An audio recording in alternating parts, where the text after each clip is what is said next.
Well, thank you for joining us for Talk of the Nation. Now, many of those whose O-level results were released this week are still celebrating, and we reflect on the performance of some of the students and look at the last year of the current O-level curriculum and ask whether the new syllabus will continue to have the same effect. Now, to help us answer some of these questions, we do have Fredericks Batulabudde, who is an administrator at Hillside Primary School in Naalya. Good evening, sir, and welcome to Talk of the Nation.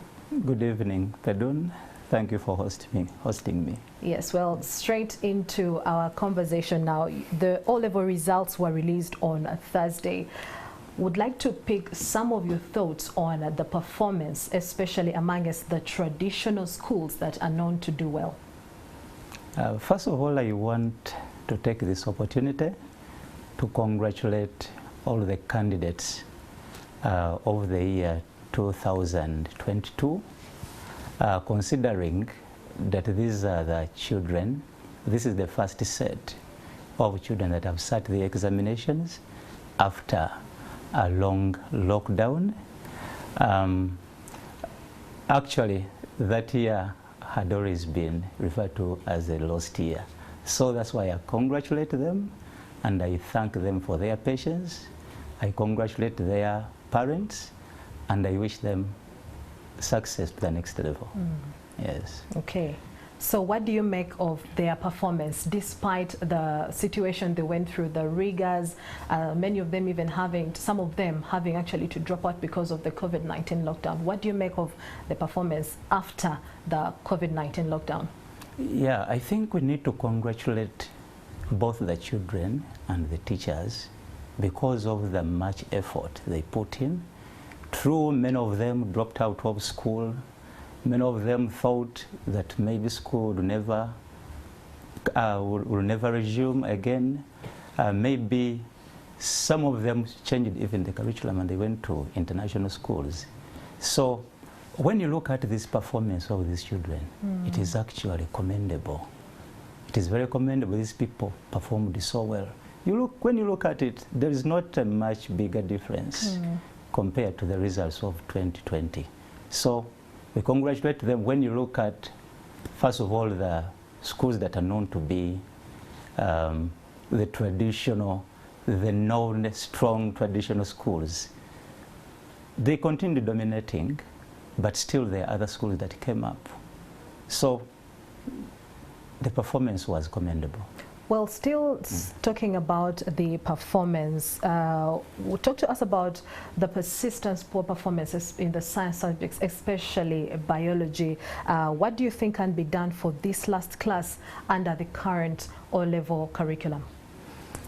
I think the Ministry of Education has a lot to do. What should be, because when you look at the number of students that are doing a sitting O-level, a number of them come from rural schools where they cannot be able to access learning materials, they don't have laboratories. So at the end of the day, biology as a subject can't be performed well when you don't have such apparatus to help these children learn.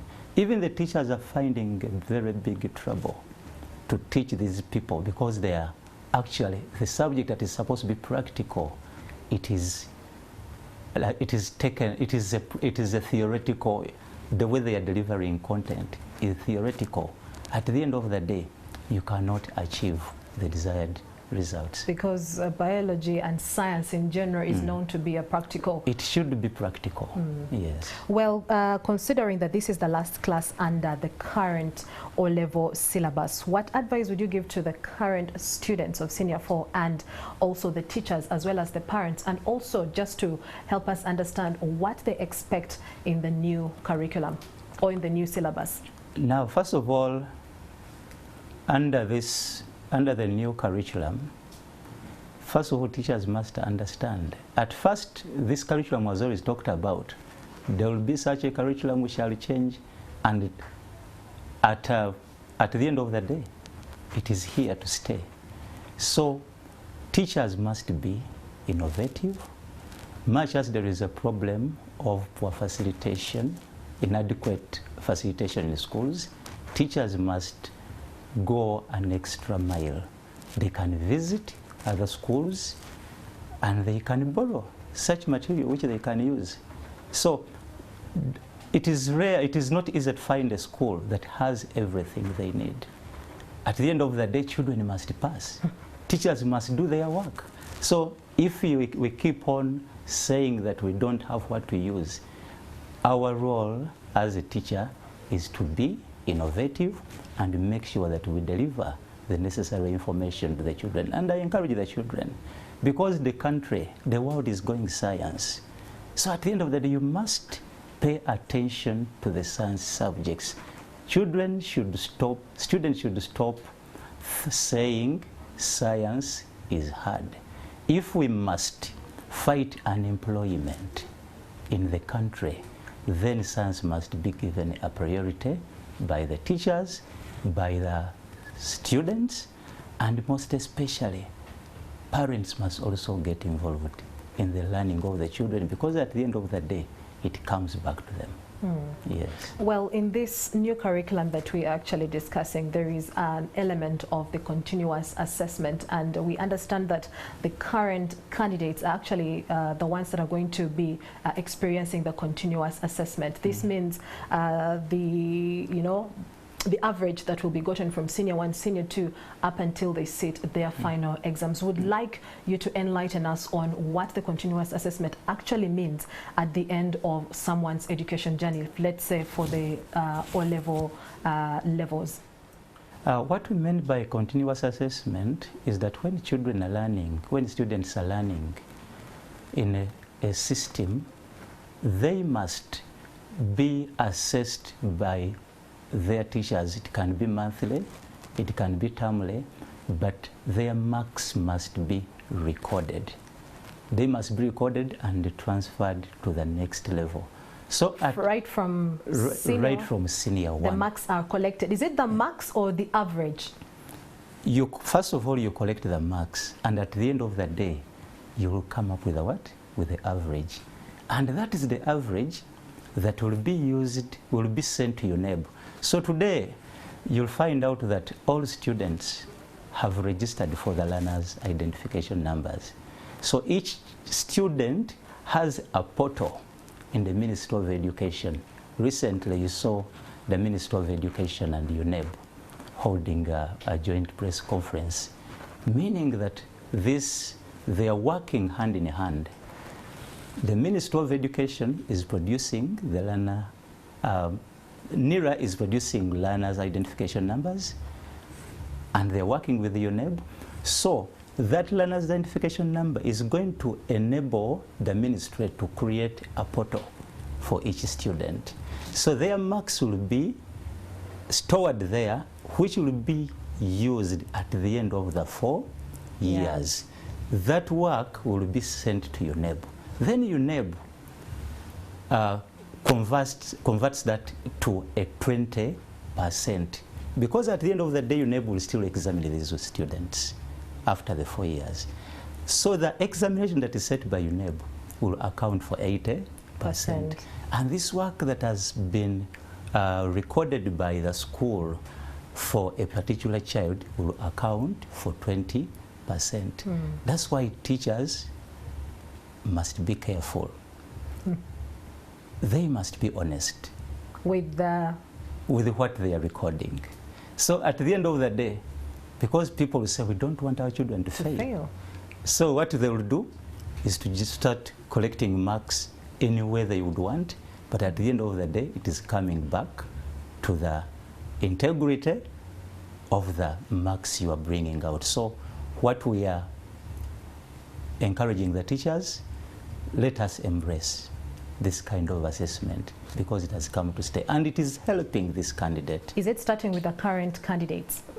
I don't think so. The current candidates, I think it is the last year, which is running the old curriculum. That's why you heard the ministry warning the secondary schools not to make the S3 students to repeat.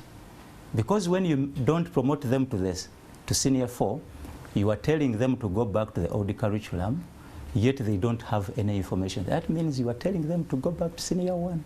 Okay. Yes. So do you think this continuous assessment will be addressing or will be seeing changes in students' performances with the continuous assessment? It should be.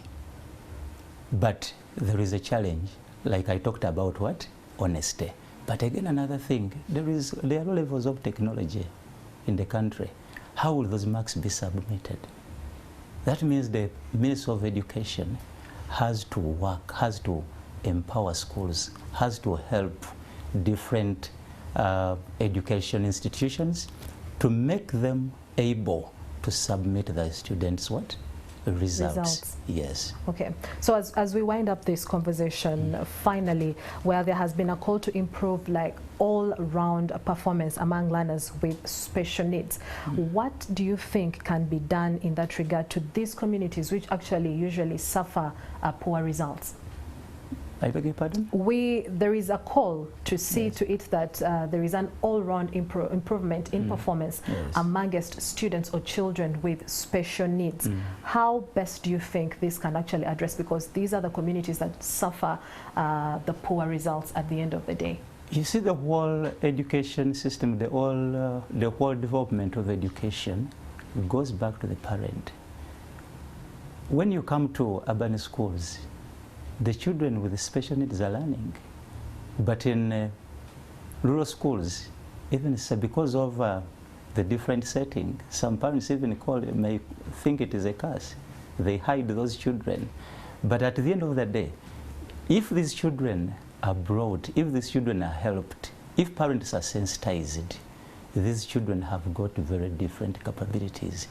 But now the problem is schools, most of the schools are unable. They don't have such facilities to help these children with special learning abilities. So that's why we encourage the government to provide, if they cannot provide special schools, then they should provide schools that have such children with such learning materials that can enable these children. Because they are just, the reason we call them special learning needs, they cannot learn the same way others are learning. That means they must be given the special attention that can enable them to learn with other people. Well, thank you, Mr. Fredericks Batulabudde, an administrator at Hillside Primary School, getting to share with us the new curriculum that will be starting off next year, because those that are currently in the candidate class will be the last people to undertake the old curriculum. Well, thank you so much for joining us for Talk of the Nation. We take a break, but NTV Weekend Edition continues shortly.